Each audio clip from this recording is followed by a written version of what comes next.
Avant Kérit, j'ai réalisé plusieurs courts et moyens métrages, dont une adaptation d'une pièce de théâtre de Marivaux, La Dispute, qu'on a réalisée en 2015 et qui est sortie en DVD en 2016.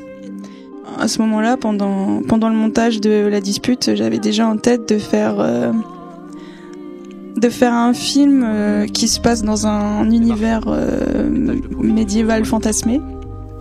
Quand je réalise des films, j'ai envie de sortir d'une réalité et que toute l'équipe soit projetée vraiment dans un monde différent.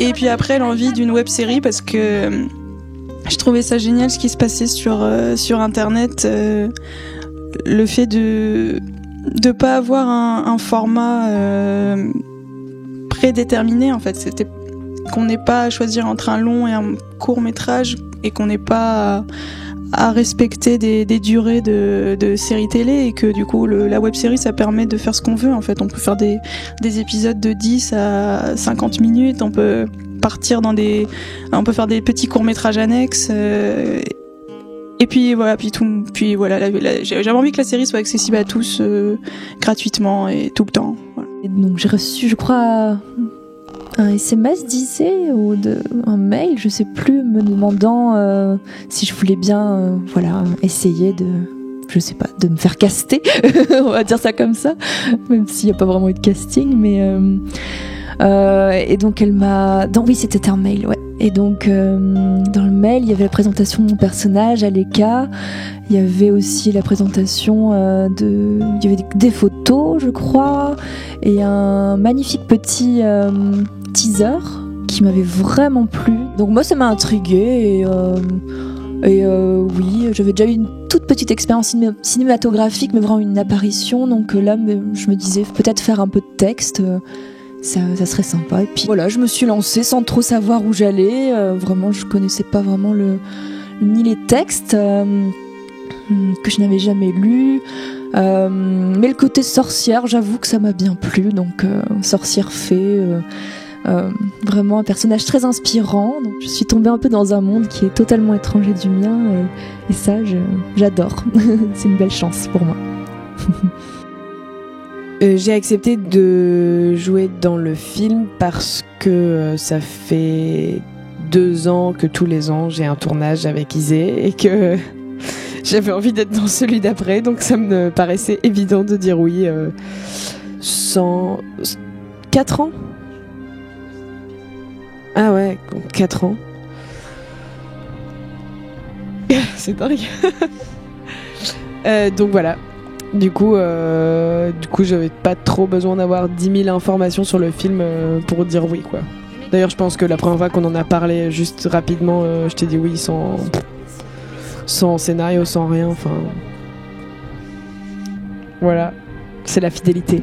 Ah bah, je rejoins un peu ce que tu disais, c'est pareil, j'avais du coup participé au tournage du précédent film et ça s'était bien passé, c'était super. Et du coup là c'était l'occasion de remettre le couvert un peu. En plus là c'était on changeait de registre, quoi. On était sur un film un peu médiéval fantastique, quoi. Donc on changeait d'époque, on allait avoir des costumes, des effets spéciaux, enfin c'est des lieux de ouf. Ça faisait un peu rêver aussi, quoi. Donc c'est une super opportunité de participer au projet, quoi. Puis, on a toujours tourné en autoproduction. Tous les petits trucs qu'on a fait, on n'a jamais demandé de financement. Et cette fois, je me suis rendu compte quand même que ça allait être un projet un peu plus important. Et du coup, au début, on avait envisagé de chercher des sous. On savait pas trop où, mais chercher des sous, quoi. Et en fait, j'ai pas réussi. Je suis allée voir quelques institutions et soit ça a pas plu, soit ils me disaient de revoir à la baisse mon projet parce que bon, c'était un peu compliqué à financer, ou je sais pas trop. Et du coup, je me suis rendu compte que si je commençais à m'embarquer là-dedans, on n'allait pas commencer les tournages avant au moins 2 ans. Et ça m'embêtait parce qu'on était quasiment tous prêts, quoi. Le scénario était là, j'avais rassemblé l'équipe, on avait les lieux, vraiment, on avait les décors et il y avait les accessoires, tout était prêt en fait. Et donc si on commençait pas à tourner, quand est-ce qu'on aurait tourné ? On avait l'envie, voilà. Donc bon, du coup, on a décidé de faire en autoproduction. Du coup, on avait zéro budget. Et donc là, comment on fait quand on a zéro budget ? Eh ben, on essaie de se débrouiller au mieux, quoi. On fait avec ce qu'on a et on n'essaie pas de se prendre pour une production qu'on n'est pas, quoi. Vu que c'est du médiéval fantastique, ouais, on n'essaie pas de faire le Seigneur des Anneaux avec 0 €, quoi. Qu'est-ce qu'on fait ? Comment on bidouille le truc ? C'est-à-dire que en fait, tout est possible. Maintenant, comment on articule les choses ? C'est là où ça peut commencer à devenir intéressant si on veut se mettre un petit peu à côté.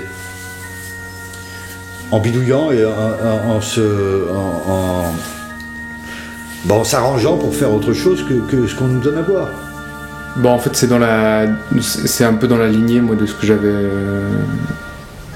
j'avais perçu quand Isée m'avait présenté le projet, et puis après, en voyant les différentes étapes dans la préparation, je trouvais qu'il y avait quelque chose de très artisanal et de très généreux, et je trouve que dans le tournage ça s'est ressenti aussi énormément. C'était du bricolage, mais du beau bricolage, de ce bricolage qui donne une âme,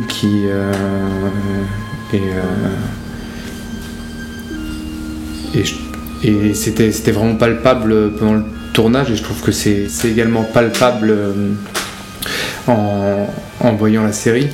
Il y a quelque chose de généreux mais en commun, où c'est beau de voir autant de gens qui se réunissent autour d'un projet, et qui chacun avec ses qualités, avec ses connaissances, avec parfois simplement ses envies, vient travailler et vient apporter ça, et ça, je trouve que c'est important, parce que je pense que c'est à cet endroit-là que se situe aussi l'âme d'un projet, l'âme en l'occurrence d'une série comme ça, et je pense que c'est chouette. Voilà, avec les moyens, mais étonnants, que je découvrais. En fait, j'avais jamais travaillé avec des projecteurs LED, et quelle simplicité d'utilisation incroyable. Des projecteurs qui chauffent pas et qui donnent des lumières assez belles. Et puis il fallait ajouter, me semble-t-il, sur la nuit, un effet un peu bizarre de ce qu'on peut appeler un rayon de lune. Alors dans les films, souvent on voit les moitiés de visage éclairées en bleu. Je me suis dit, bon, allons-y dans le bleu. Et donc des magnifiques lampes pour réparer les voitures, acheter 5 € à Action, on fait l'affaire, quoi. Et ça aussi, c'est de trouver un tournage avec, comme on le fait en autoproduction, comme ça. Il faut trouver des trucs, et ça aussi c'est plaisant quand t'essayes et puis que ça marche, quoi. Bon, il y a plein de choses qu'on a essayé qui n'ont pas marché, hein. Mais ça, quand ça marche, tu te dis, ah, c'est marrant quand même. On peut trouver des solutions. Et je pense que le cinéma bricolé comme ça, le bricolage dans le cinéma, c'est à la fois très ludique, et ça a beaucoup de sens par rapport au cinéma, aux films qui nous entourent, au cinéma qu'on a l'habitude de voir un peu partout, quoi. On a oublié que le cinéma c'était aussi simple que ça, quand même. Et de fabriquer des films, c'est simple. C'est du travail, mais ça se bricole, et ça existe. Et c'est possible de le faire comme ça aussi.